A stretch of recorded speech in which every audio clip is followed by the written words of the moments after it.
Күніне 180 мыңға жуық адам қалаларға көшуде. Қазір адамзат тарихында алғаш рет бүкіл әлем тұрғындарының көп бөлігі қалалық жерде тұрады. Қалалық аймақтар тұрғындар саны 35 миллион Жапониядағы алып қала, Токио сияқты үлкен.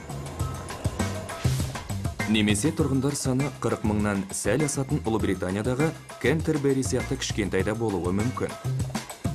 Әйтсе де олардың көптеген ұқсастықтары бар.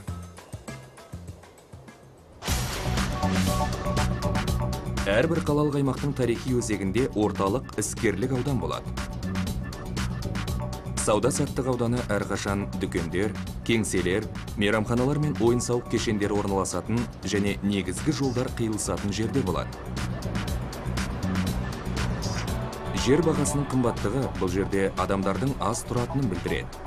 Қаланың орталық іскерлік ауданы мен басқа аймағындағы басты айырмашылық осы. Өнеркәсіптік төңкеріс кезінде көптеген қалаларға қара жұмысшылар ағыла бастады. Жұмысшылар мен олардың жақындары жұмысқа зәру болғандықтан, фабрикалар жанында бір-біріне жақын орналасқан тор тәріздес мыңдаған ғимараттар салынды.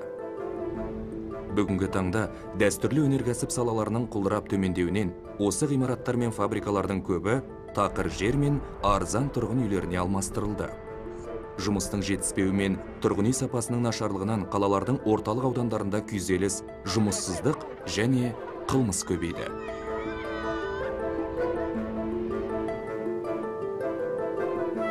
Қаланың дәулеттірек тұрғындары қала маңындағы мекендерде тұрақ етеді.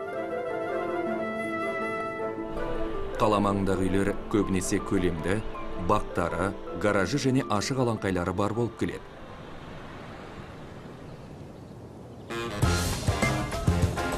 Қала маңынан тыс ауылдық аймақ пен қаланың шектескен жерінде бизнес, сауда-саттық орталықтары және көп жағдайда әуежайлар орналасатын ауылдық қалалық өлке болады.